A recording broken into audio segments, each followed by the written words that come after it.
Doc, thank you for taking the time. I know you and your team got into San Diego a bit late last night. I appreciate you being with us today. It looks like you just have picked up where you left off, an 11-2 start to the season. What's been working so well for you, Skip? Yeah, Alana, first of all, it's so good to see you. I miss not seeing you every day at the ballpark. But as far as our guys, Alana, it's been great. Obviously getting that huge monkey off our back last year, it was a special year. And you don't know until you know as far as the following year and, how it's going to play out, complacency, whatever it might be. But, our guys, like you said, they picked up where we left off. It was like that in spring training. And to see us get up to a good start, I'm pretty excited about that for our guys. And everyone watching the final out of the World Series last year, Julio Urias throwing that final strike to get the final out. And he is your number 4 starter this year in your rotation. You guys get the addition of Trevor Bauer. What have you seen so far from your starting 5? And what has Trevor Bauer meant to the rotation? Yeah, and I haven't dug into every 29 other team starters, but as far as, length, innings, quality, what our guys are giving us, it's pretty hard to compare, to beat. And Julio is a big part of that through last night. And, just kind of allows for me to deploy the bullpen in the right way, not overuse, overtax guys. And Trevor, this guy is just a competitor. He's very cerebral. He's a great teammate. And guys love him. He does his vlog, and I'm still getting used to that. I've been on the vlog a couple times, but you know what? You got to let people be themselves, and you get the most out of them. That's what we're doing. Yeah, whether he's vlogging or pitching almost a no-hitter with one eye closed, you'll take it if you're going to have that type of success from Trevor Bauer. You talked about deploying your bullpen in the right way and setting up guys for success. Last night you had David Price, who you did not have the services of him last year. You had him close out the ball game and pick up the save. What's it been like having a guy that's a Cy Young Award winner pitching out of your bullpen? You know what? I'll tell you, Alana, and I don't know if it's right or wrong, but that's the first game I had adrenaline this season. And it was because of David. I think that Jackie Robinson Day, what David has meant to our guys as far as being a teammate, ready when called upon in whatever role asked. And then so we had guys down last night. I told him before the game he was going to close that game out, and got into a little stress, but got out of it with a couple punch outs and a ground out. So I was just so excited for him, for our ball club. And the more I get to know him, the more I love him. With a couple of guys down, what made him the right man for the job? What made that lefty the key for that position, for that inning? Well, yeah. I think that, we had a lot of good options last night, but I just felt that this is a guy that's closed out a postseason game, just the ability to command the baseball. And I just wanted him to be in that spot. So maybe I might have been my heartstrings tugging because it was Jackie Robinson Day. I know Davey with the Players Alliance, and it's meant a lot to him. So I just thought it was fitting. Yeah, you mentioned Jackie Robinson Day, and of course it is a big deal all across Major League Baseball, but I think it hits a little differently when you're a member of the Los Angeles Dodgers organization. Obviously, you being the first African-American manager for this organization, and everybody knows what 42 means to LA and to the Dodgers. You had addressed your team yesterday, Dave, at the statue in the new center field pavilion. Everyone was fully dressed. What was your message to them? Yeah, and everyone is training staff, medical staff, the chefs, video coordinators, everyone, players, coaches, and full uni wearing our 42s. And I think the message was just everyone knowing who Jackie was, but really what he was about and the man that he is. And I have the pleasure, the honor of knowing Rachel and Sharon and David, the family. And so I just wanted to just shed a little light on his legacy and what the word legacy meant. And, Jackie was a baseball player, but that's not who he was intrinsically. And, his quote is, "No life is only affected by how you can affect somebody else," as important. And so I know I butchered that quote, but the point being is that being the servant, affecting others, and our guys understood that. And so I just feel that if you have that mindset, Alana, to serve and to be better, to make this world a better place, and to treat people as humans, regardless of race, color, or gender, whatever, you're going to be a better baseball player, and a better person because of that. Such a tremendous impact that Jackie had, not only on our sport, but on the world in terms of what he was able to do and what he had to endure on and off the field. We switch our attention now to baseball, and you have a series, a big series that everyone's kind of circled on the calendar. It seems like the Padres did so much in the off season. However, the Dodgers are off to a tremendous start as well. First and foremost, let's speak to the starters that you have going in this 3-game set. It's no surprise, Doc, that you have Walker Buehler, Clayton Kershaw, and Trevor Bauer going. Your 3 big guns. How do you think you match up against Weathers and Darvish and then Snell? Yeah, there might have been a little rotation manipulation, but I like our guys. I like all of our guys. It's going to be a fun series. I think that we match up well. I'll take Walker, Clayton, and Trevor against anyone. So the Padres, Alana, they're a heck of a ball club.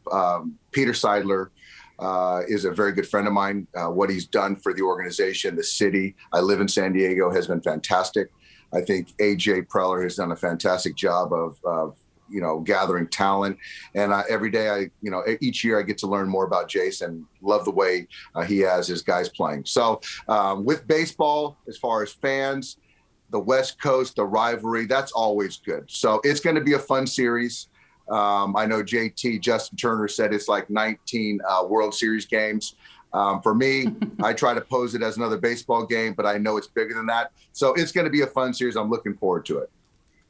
Well, I hope Justin Turner plays for you the way that he's played in the postseason, the best in terms of Dodgers when it comes to the playoffs. Now, what can you tell me about Cody Bellinger when you might have a National League MVP back in your lineup?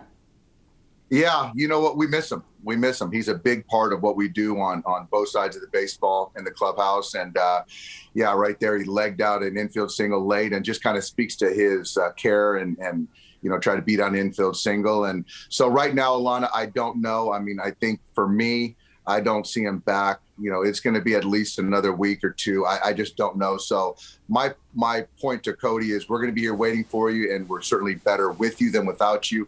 But we do have other guys that have stepped up, which has been fun to watch. No kidding. Zach McKinstry. And this is a guy I said a couple of years ago, Skip, in spring training when I had the privilege of being around you guys on a daily basis. I said, don't sleep on Zach McKinstry. And of course, Mookie Betts was out dealing with some lower back stiffness. Zach McKinstry gets in the game, and he's been tremendous with the bat and with the glove. What have you seen from him now that you've had a bit more of a closer eye on him? You know what? I think the biggest compliment I can give Zach, and for all you Chase Utley fans, don't hate me because I'm a big Chase Utley fan too. He is kind of Chase Utley light, the younger version as far as mindset, the way he goes about the game, sees the game, grinder, tough player, throws right, bats left. And again, he's just got a little bit of a runway and he's performed. So this is a guy out of, I think, Central Michigan, 33rd round pick. So we got those first round superstars, but we got those grinders too. So it's good to see. Yeah, high praise for Zach McKinstry, comparing him to Chase Utley. And unless you're a Met fan, everybody can appreciate what Chase Utley does. Fernando Tatis Jr. is also such a bright star in this game. And I do believe that he's going to get activated off of the IL and play against the Dodgers today, back in that San Diego Padres lineup. What do you like about watching the way that he goes about his business? I like everything that he does. Outside of he's wearing a different uniform and I'm opposing him. I'm a baseball fan first and foremost, and to see a young player with the talent that he has, plays with the excitement, the energy, the pedigree. I knew his father, and so to see him go down, that hurt me. That was a gut punch, and it's not about the competition. It's about we want the best players on the field at all times, and that's the best thing for the game. So for me, I'm excited to see him back because if he's back, he's healthy, and it's good for the game, and it's going to rise our level of play as well. Yeah, the Padres have a tremendous lineup, of course. The infield is amazing defensively and what they can do when everybody is healthy. And I get continually beat up on Twitter because I have said that I don't believe that the Dodgers and the Padres yet are a rivalry. When you go head to head over the course of the regular season, the Dodgers have a 483 advantage over the Padres, who I believe have won 403. I think there's an 80 game difference in regular season. Now, the Giants, there's only a 20 game difference in the regular season head to head with the Dodgers. You've been on both sides of this matchup. In your opinion, is this a rivalry? I think and I get it. And I'm going to get beat up on Twitter for saying it. It's not, I don't want to get too far ahead of myself. It's going to be a great series. Last year we had some great games, a lot of fun in the postseason. But I just think that, time matters, and years and generational. And, when I hear a story about Maury Wills saying, if I saw Willie Mays on the side of the road on my way to the ballpark, I would look at him and keep going. That's a rivalry. And so I think that this is something brewing. I understand the geography, the same division. But when you're playing each year for a division championship, National League pennant, I think that's what kind of we're creating right now. So we're not there yet. But with that said, they got a very talented roster. And it's going to be a great, great season this year. Yeah, no question about it. And I, for one, love the competition in the National League West. It's exciting to have somebody pushing the Dodgers in the NL West. And until somebody can overtake it, it is still the Dodgers division. Now, finally, it would not be a conversation with you, Skip, if I didn't ask about your closer. Kenley Jansen, there's been times where he's come in there this season and 1, 2, 3, lights out. There's been other times that he's been working through some stuff. What can you tell me about what you've seen from him so far this year? Kenley has been fantastic. You know how much what I think of Kenley, and this is not just because of the person. This is because of what he's done for the Dodgers and how he prepares and how much he wants to win for the Dodgers. So he's worked a lot. What's funny is that him and Trevor Bauer are really separated. They're always tied together. They're working together. The training staff, Travis Smith, Brandon McDaniel have done a lot of stuff with his workouts. Mark Pryor, Josh Bart, all these guys, Connor McGinnis have done a lot to get Kenley right. And a couple of nights ago, Lon, I saw some 94s, 95s. The cutter had its characteristics. So I'm proud of the fact that we stuck by Kenley because he deserved it, and he's proved me right. So like I said, if he's closing games for the Dodgers, we're a better team for it. Yes, the all-time saves leader in Dodger history. And think about the guys that have pitched for that organization. Kenley Jansen changing his walkout song, saying, "It's time for a new beginning." Dave, if he starts to vlog with Trevor, there might need to be an intervention. If they continue to spend so much time together, you may have to break that up. But best of luck to you, Skip, the rest of the season. As always, we thank you so much for your time. All right, Alana, take care. All the best.